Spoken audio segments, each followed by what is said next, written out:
चलिए दोस्तों, मैं आपको मारक ग्रह के बारे में और प्रबल मारक ग्रह के बारे में बताता हूँ।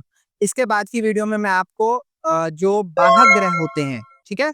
जो बाधक ग्रह होते हैं, उसके बारे में बताऊँगा। बाधक ग्रह जो बाधा डालते हैं, हमारे हर एक काम में अड़चन डालते हैं, उनके बारे में। मारक ग्रह वो होते हैं जो हमें मार मार करते हैं या फिर काम करने से रोकते हैं या फिर वो एक हिसाब से हमें छीनने का काम करते हैं, कोई भी चीज़ हमारे से सक्सेसफुल होना नहीं होने देते वो, ठीक है? मार करते हैं वो।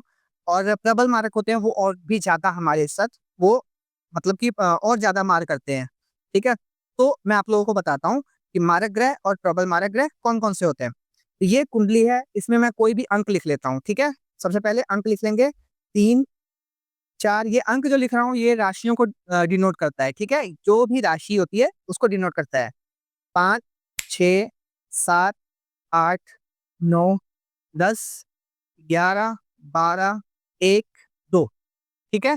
तो ये हो गई राशियाँ हो गई, ठीक है? भाव हमेशा यही रहेगा, लग्न हमेशा यही रहेगा, ठीक है? एल्फो लग्न, लग्न हमेशा यही रहेगा।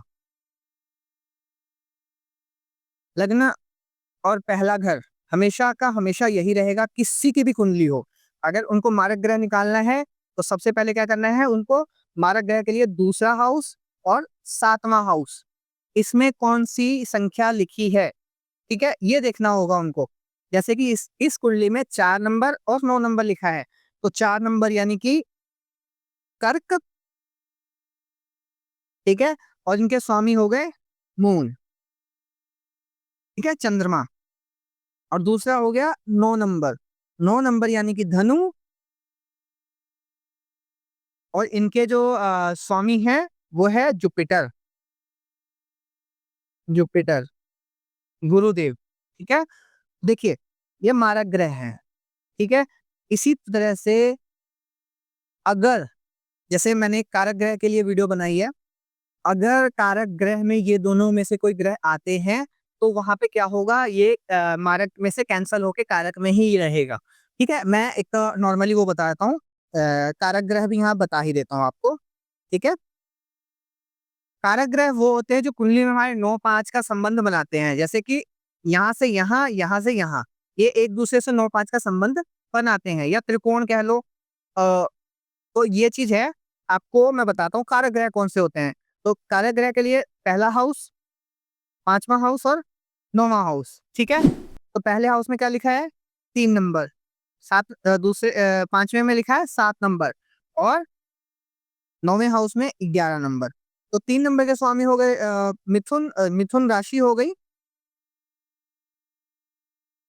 मिथुन राशि हो गई और इनके स्वामी हो गए बुध, ठीक है? 7 नंबर हो गया तुला और ये हो गए वीनस, शुक्र, ठीक है? और ऐसी इसी तरह से 11 नंबर हो गया कुंभ, कुंभ और इसके स्वामी हो गए शनि, सैटर्न, ठीक है? तो ये हो गए कारक ग्रह। इस कुंडली का कारक ग्रह जो हो गया, ये 3 ग्रह आए हैं बुध, शुक्र और शनि, ठीक है? तो अब हम देख लेंगे कि मारक ग्रह इनमें से तो नहीं है, तो देखो यहाँ पे नहीं है, यानी कि मून और जुपिटर है तो कारक ग्रह ये हैं और इनके मारक ग्रह ये हैं, तो दोनों चेंज है। अगर मान लीजिए कारक ग्रह यहाँ पे मून आता, ठीक है? या फिर जुपिटर आता तो यहाँ से जुपिटर कट जाता, यहाँ से जुपिटर हट जाता। इसी प्रकार से हम प्रबल मारक को देखेंगे। प्रबल मारक को देखने के लिए हमें बहुत सारे घरों को लेना होता है, ठीक है? सबसे पहले हम क्या लेंगे? दूसरे घर को, फिर तीसरे घर को, ठीक है? अगर दूसरे को छोड़ भी दोगे तो कोई दिक्कत नहीं है, वैसे लेना होता है। दूसरा, तीसरा, ठीक है? छठा, 7वाँ, 8वाँ, 11वाँ और 12वाँ, ठीक है? तो कौन-कौन से अंक लिखे हैं? 4, 5, 8, 9, 10, 1 और 2, ठीक है? तो ये आ गए हमारे पास और मैं इसके डायरेक्ट स्वामी लिखूँगा, जो इनके स्वामी होते हैं, राशि का नाम लिख देता हूँ चलो। तो चौथी राशि कर्क होती है, ठीक है, स्वामी मून, ठीक है, 5वीं राशि सिंह की है, स्वामी सूर्य, ठीक है, 8वीं राशि वृषभ होती है, वृषभ, ठीक है, इनके स्वामी होते हैं मंगल, 9वीं राशि होती है धनु, धनु के स्वामी होते हैं जुपिटर, 10वीं राशि होती है मकर, मकर के स्वामी होते हैं शनिदेव, ठीक है, 1 नंबर यानी मेष, मेष के स्वामी हो गए मंगल, ठीक है, 2 नंबर यानी वृषभ, वृषभ और इनके स्वामी हो गए शुक्र, ठीक है। अब इनमें से हमें कैसे पता लगेगा कि प्रबल मारक कौन से हैं? जो भी ग्रह 2 बार रिपीट हुए हों, वो होंगे प्रबल मारक, और जो ग्रह एक सिंगल टाइम आया है, वो ग्रह हमारा प्रबल मारक नहीं गिना जाएगा। तो सबसे पहले देखो यहाँ पे मंगल जो है 1 नंबर और 8 नंबर, ये 2 बार रिपीट हुए हैं यहाँ पे, ठीक है। उसके बाद शुक्र भी 1 बार है, शनि भी 1 बार है, जुपिटर भी 1 बार है, सूर्य भी 1 बार है, मून भी 1 बार है, ठीक है। यानी कि इस कुंडली का जो मारक ग्रह है, प्रबल मारक ग्रह, वो मंगल है, ठीक है। तो जो अति मारक ग्रह, प्रबल मारक ग्रह कह लो, जिससे हमें बहुत ज्यादा नुकसान होगा। अब अगर ये मंगल, ये मून, ये जुपिटर अगर नीच का हो इस कुंडली में, तो वो आपको जीवन भर तंग दुख करता ही रहेगा, दुख देता ही रहेगा, ठीक है। इससे छुटकारा के लिए आपको इसके उपाय करने होते हैं।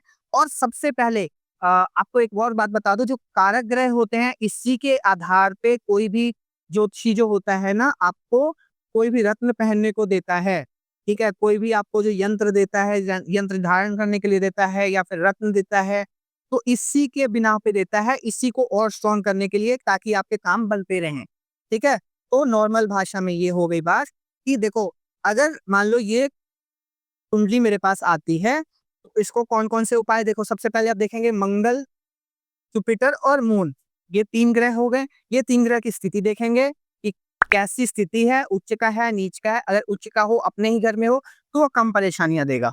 अगर नीच का होगा, तो वो बहुत ज़्यादा परेशानियाँ देंगे। लेकिन इनका उपाय करना अनिवार्य है, बहुत ज़्यादा ज़रूरी है, ठीक है। अब देखो, अगर मंगल की दशा चले इस जातक के कुंडली में, मैं बताता हूँ, मंगल की दशा चले और अंतर्दशा मून या जुपिटर की चले, ठीक है, तो वहां पे इसको अपने शरीर से जैसे स्वास्थ्य हानि जरूर होगी, इनको कोई ना कोई बीमारी ऐसी लगेगी, जैसे जिसका खर्चा बहुत होगा, व्यय बहुत होगा, ठीक है। तो ये चीजें इसकी दशा में होंगी। अगर मान लीजिए मून की दशा है या जुपिटर की दशा है और मंगल की अंतर्दशा आ गई, तो वहां भी ये सेम होने वाला है, ठीक है। तो जो घटना होती है, जो हम देखते हैं ना कि ये समय खराब है आपके लिए, वो दशा और अंतर्दशा इन्हीं ग्रहों के अकॉर्डिंग देखा जाता है, ठीक है। आपकी कुंडली में अगर कुछ भी देखना हो, जैसे मान लो आप भाव देखेंगे, अब मान लीजिए हमारे मून का दशा चल रहा है, तो मून कहाँ पे बैठा है आपकी कुंडली में, वो घर सबसे ज्यादा स्ट्रांग होगा, ठीक है। वो किस राशि में बैठा है, उसको देखना है। उसके बाद उसकी दशा कैसी चलने वाली है, उसकी अंतर्दशा किसी मारक ग्रह की या प्रबल मारक ग्रह की तो नहीं है। इन चीजों को ध्यान रख के फिर ही किसी कुंडली के बारे में, अगर हमें किसी को उपाय देना होता है, तब देते हैं। अगर इन सब चीजों को ध्यान में रख के उपाय दिया जाए, तो गारंटी के साथ 40 से 50 दिन अगर उपाय कर ले आदमी, तो उसका भला होगा ही होगा, ठीक है। उनको आशीर्वाद मिलेगा ही मिलेगा परमात्मा से। अगर वो मान लीजिए कि मंगल के सिर्फ मंगल देख लिया कि मंगल खराब है कुंडली में, मंगल नीच का है, मंगल का उपाय कर रहे हैं, लेकिन जुपिटर और मून की दशा चल रही है और मंगल का उपाय करके मंगल ठीक कर लिया, तो इसने नुकसान देना ही देना है, ठीक है। इसीलिए जो करना होता है पूरे प्रॉपर तरीके से कीजिए, नहीं करना है तो मत कीजिए, ठीक है। लेकिन आधा अधूरा काम मत कीजिए, उससे आपको कोई फल नहीं मिलने वाला है, ठीक है। तो मेरे समझाने का यही मतलब था कि आपको अगर उपाय करने हैं, तो सभी चीजों को लेके चलना है। 2-3 ग्रह जो होते हैं, मारक, प्रबल मारक, बाधक, इन सब चीजों को देखकर ही आपको उपाय दिए जाते हैं।